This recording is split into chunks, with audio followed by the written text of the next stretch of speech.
Hello hi नमस्कार। भारतीय किसान के 31वें एपिसोड में मैं आपका बहुत बहुत स्वागत करती हूँ। आज हम जानेंगे कि अदरक की खेती कैसे करें।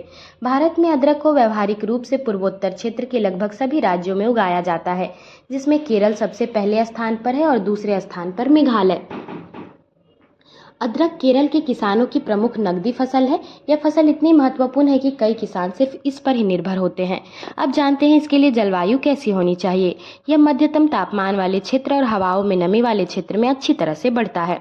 अदरक की खेती समुद्र तल से 1500 मीटर ऊपर की जाती है, लेकिन यह समुद्र तल से 300 मीटर और 900 मीटर ऊपर की तरफ बढ़ता है। भूमि तैयार कैसे करें। खेत में 2 से 3 बार मिट्टी को पलटे, जिसके बाद प्रति एकड़ 2 से 4 टन गोबर का खाद खेतों में प्रयोग करें। बरनी फसल उगाने के लिए भूमि को 1 मीटर चौड़ाई और 15 सेंटीमीटर की सुविधाजनक लंबी उठी हुई क्यारियों में विभाजित किया जाता है। अब जानते हैं इसे रोगों से कैसे बचाया जा सकता है। नेमाटोड जड़ सड़ने रोग प्रभावित क्षेत्रों में रोपण से 40 दिन पहले मिट्टी को भाप देकर क्यारियों को पॉलीथीन से ढक देना चाहिए। ऐसा करने से बिना कुछ नुकसान की खेती की जा सकती है। अदरक की बिजाई उसके कंदों द्वारा की जाती है।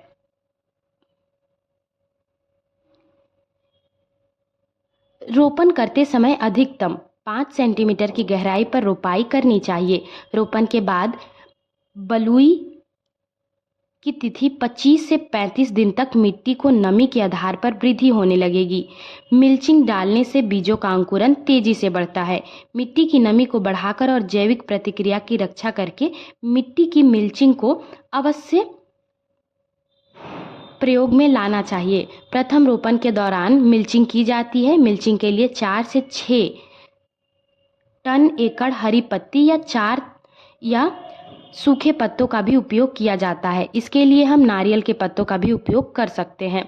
अदरक की अच्छी उपज प्राप्त करने के लिए 1320 से 1520 वर्षा की आवश्यकता होती है। आवश्यक समय के लिए सप्ताह में 2 से 4 बार पानी देकर मिट्टी की नमी को बनाए रखें। अप्रैल में उगाए जाने के कारण इसमें वर्षा का अभाव होता है, जिसलिए 15 दिन के अंतराल पर सिंचाई करते रहना अति आवश्यक है। अब जानते हैं कि फसल की कटाई के बारे में। रोपण की तारीख से 8 महीने के भीतर अदरक का पौधा कटाई के लिए तैयार हो जाता है।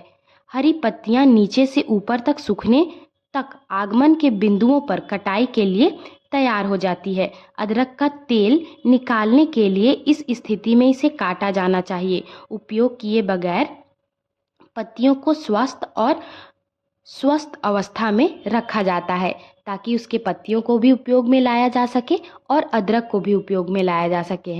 मिलते हैं अगली ऐसी ही इंफॉर्मेटिव वीडियो के साथ। तब तक के लिए आप हमारे साथ बने रहिए और देखते रहिए भारतीय किसान। Okay, bye bye. Like share subscribe करना ना भूलें।